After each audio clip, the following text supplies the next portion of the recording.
So I'm going to talk about something that might be very important, and it's something that probably many of us, if you have any background or experience in weight training, bodybuilding, strength training, etc., this could apply to varying degrees to all of these things.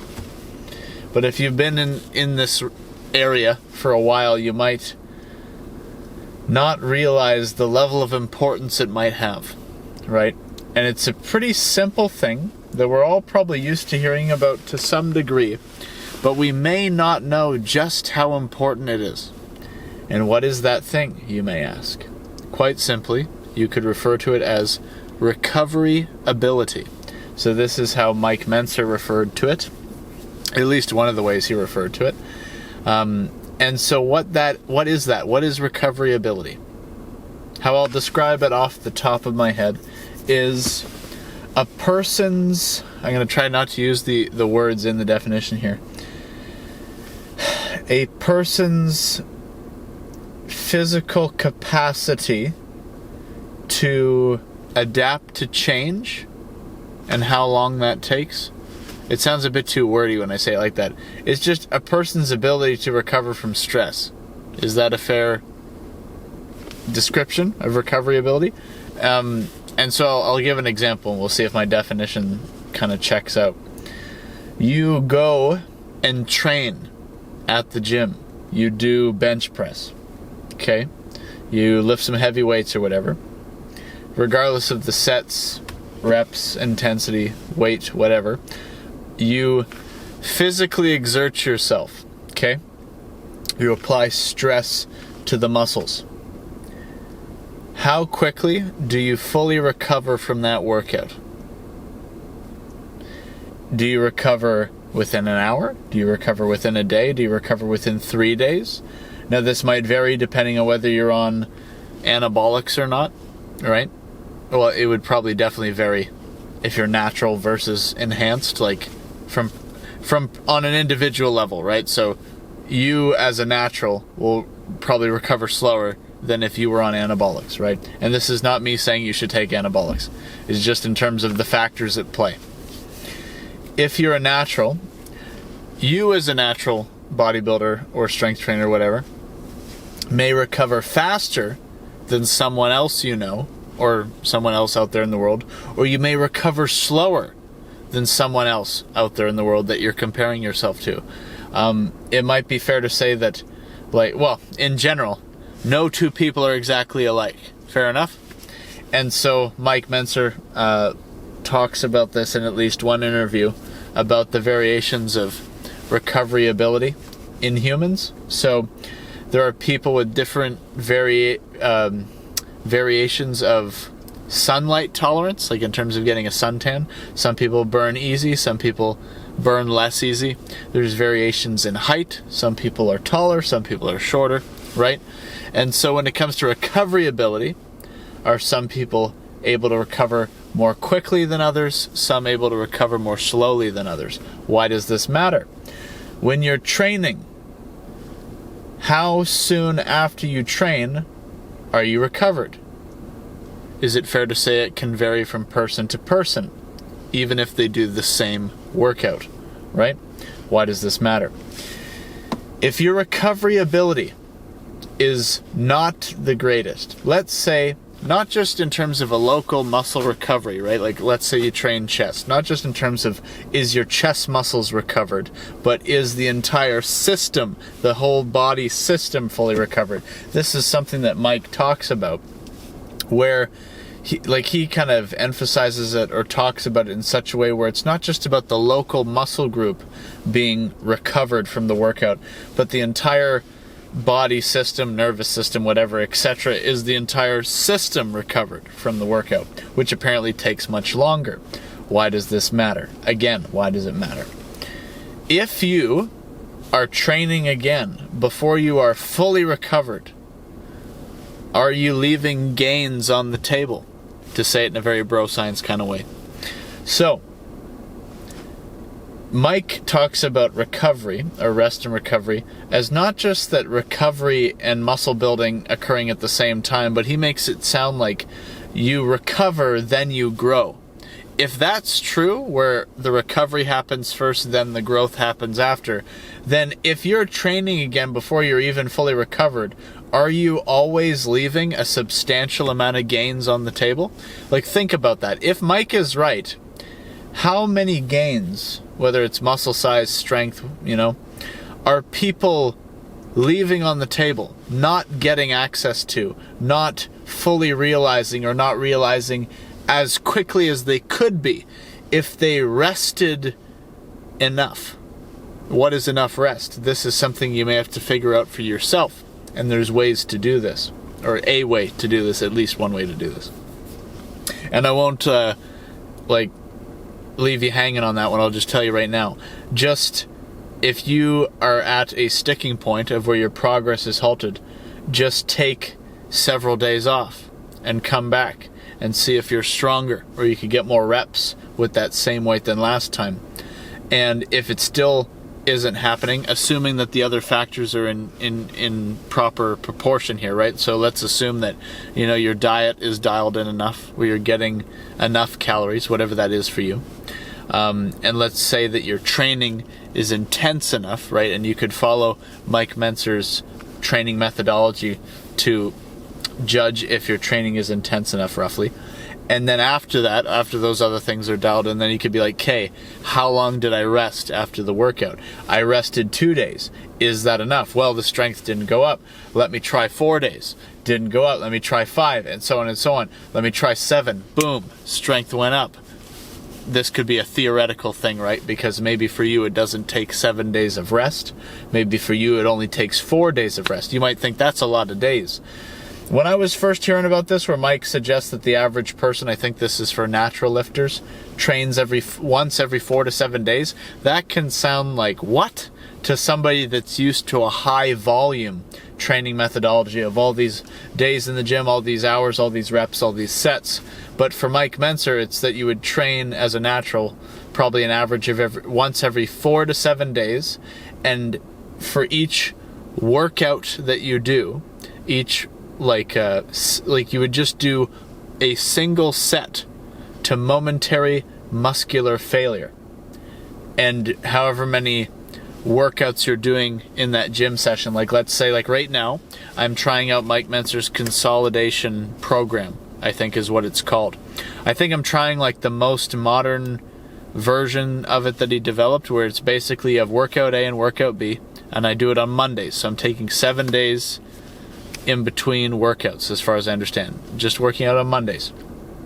Workout A is squats and pull downs, and then workout B is deadlifts and dips. That's it. And I'm doing like a warm-up set, depending on the lift, maybe 2 warm-up sets, then the one all-out set to failure, which is with the higher weight, and you're going till you literally can't complete a full rep from like a proper mechanical form of trying to rep the weight, right? And that's it. So do the squats to momentary mechanical, like muscular failure, where you can't quite get another rep, and then doing the pull downs to momentary mechanical muscular failure, where you can't quite complete the pull down rep, right? And you're doing one intense all out set each to failure, and then you're done. You get out and you go home and you rest and you recover. So I've done, I think, at least one proper session of both workout A and workout B now. So now, and in my logbook, the stuff's written down. I need to correct a couple of the numbers in there, but it's in the logbook, so now I can literally measure this coming Monday when I do workout A again. Did the strength go up? And you could just literally compare and see, is it working, right? And then if it's not, okay, where are the different factors that we could dial in here to try to see if it can work? Because this is where the test is if it works, right? And so I'm going to be the guinea pig conducting this study, documenting the process, right? And so one of the main things here that's different about this type of training for me that I'm trying out right now, I'm coming from a history of high volume for the most part, even when I did some of the more like powerlifting-esque routines or whatever, even that was higher volume than what I'm doing now. So volume meaning, you know, the amount of time in the gym, the amount of days per week in the gym, the amount of sets doing the exercises, that kind of stuff. I come from a high volume background for the most part. Now I'm doing much more of a focus on the high intensity, longer rest periods, right? So this video I'm doing right now is about, we'll make it about the importance of recovery ability, and do not neglect this potentially. And so I can't say it with absolute certainty because I'm just in the process of trying this out. So I can't say it with certainty, but I'll raise the question, like, is it possible that you really need to not, to not miss this, to not check out on this factor, which is recovery ability? Because if you neglect the factor that is recovery ability, you could be potentially hurting your success here or delaying it maybe. Because when Mike Mentzer was asked about Lee Haney and Arnold Schwarzenegger, and basically saying whatever the interviewer said, where it was like, okay, what about these guys, these high volume guys? And Mike Mentzer's response, like, he said a couple things, but one of the main things was that they could have achieved their genetic potential either sooner, or they could have achieved potentially more, I think is what he said. That, yeah, because in the case where it's not that they would have necessarily never achieved those results, or it's not like just because they did high volume, it doesn't mean that like they did get results, because obviously Arnold and Lee Haney, as far as I understand, got results. Like, look at them, right? But what Mike's saying is that if they would have tried the high intensity approach, they would have reached those same results sooner. It wouldn't have taken as long, because it would have been, I guess, a more effective training method to do the high intensity approach. Or they may have achieved even greater results. Now think about that, right? If that's true, it's something to consider. Because why does all this, like, why should you care about all this stuff I'm talking about right now if you're interested in strength training and bodybuilding? One of the main reasons that you should care is that if this works and if it actually matters, then you could be getting more gains and more success with less time in the gym and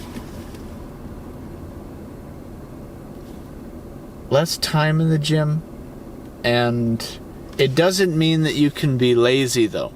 That's the other thing. It's less time in the gym, more rest, as long as the other factors are dialed in, hopefully better results or quicker results. But the catch is that the set must be intense. And try to think about this like a binary here. Like, if it ain't intense, it ain't worth doing, right? So like, you do that warm-up set, like let's say for the pull downs, let's say I do a warm-up set of, 80 pounds, right? And I just do the 10 reps, full range of motion, or whatever proper form. Just those 10 reps, not to failure, just 10 reps just to warm up. But then once you do that all-out intensity set, let's say I put the weight to 150, it's like we're doing that, and we're doing that intensely. So we're doing like the cadence. Mike Mentzer, I think, said, like, if you wanted to put a number on it, 4 seconds down, hold for 2 seconds, 4 seconds up, just like a controlled motion. I think he also basically made a point to say it doesn't necessarily matter about the time per se, not exactly about the time, but just that it's controlled movement, not jerking the weight around, but a controlled movement, right? And so as long as you're doing that proper form, controlled movement, you're doing it intensely. So you're doing it to failure. And this is the part where it could feel like it sucks, because if it's intense, it might suck. Like, you might not like how that feels for a second. You might start kind of shaking a little bit and really having to put a real effort into completing that high intensity set.